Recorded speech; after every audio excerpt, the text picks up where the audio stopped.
मुस्लिम league ख़ाफ के रहनुमा मोनिस इलाही के दोस्त फरहान खान को बाजियाब करा लिया गया है। फरहान खान को CCPO लाहौर ने हाई कोर्ट में पेश कर दिया। इस पर बात करेंगे डॉन न्यूज के नुमाइंदे अली वकार से। अली वकार, मोनिस इलाही के दोस्त को कहां से बाजियाब करवाया गया है? जी बिल्कुल, आज लाहौर हाई कोर्ट में मोनिस इलाही के दोस्त फरहान खान को 4 दिन बाद बाजियाब करवा कर लाहौर हाई कोर्ट में पेश कर दिया गया है। CCPO लाहौर गुलाम महमूद डोगर लाहौर हाई कोर्ट में फरहान खान को लेकर आए थे। इस मौका पर उनके अजीजो कारी भी यहाँ पर मौजूद थे, फरहान खान के, और उनके मुकला भी थे।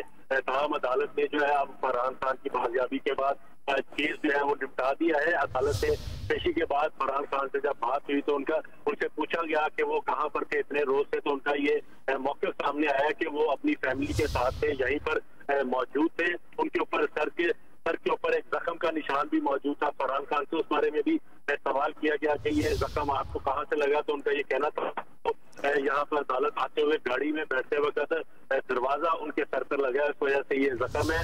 साहब आप जो है मोनिस इलाही के दोस्त फरहान खान और उनके मुकला अदालत से रवाना हो चुके हैं। CCPO लाहौर भी यहाँ पर मौजूद थे। उनसे मैंने GIT के मुतालिक भी बात की, क्योंकि वो कन्वीनियर है GIT के, तो उनका ये कहना था कि GIT में किसी किस्म का भी कोई खिलाफ नहीं है जो इमरान खान के वाकये की तहकीकात कर रही है। तमाम मामला क्योंकि सब जुडिस है, इसलिए इस मामले में मैं ज्यादा बात नहीं कर सकता।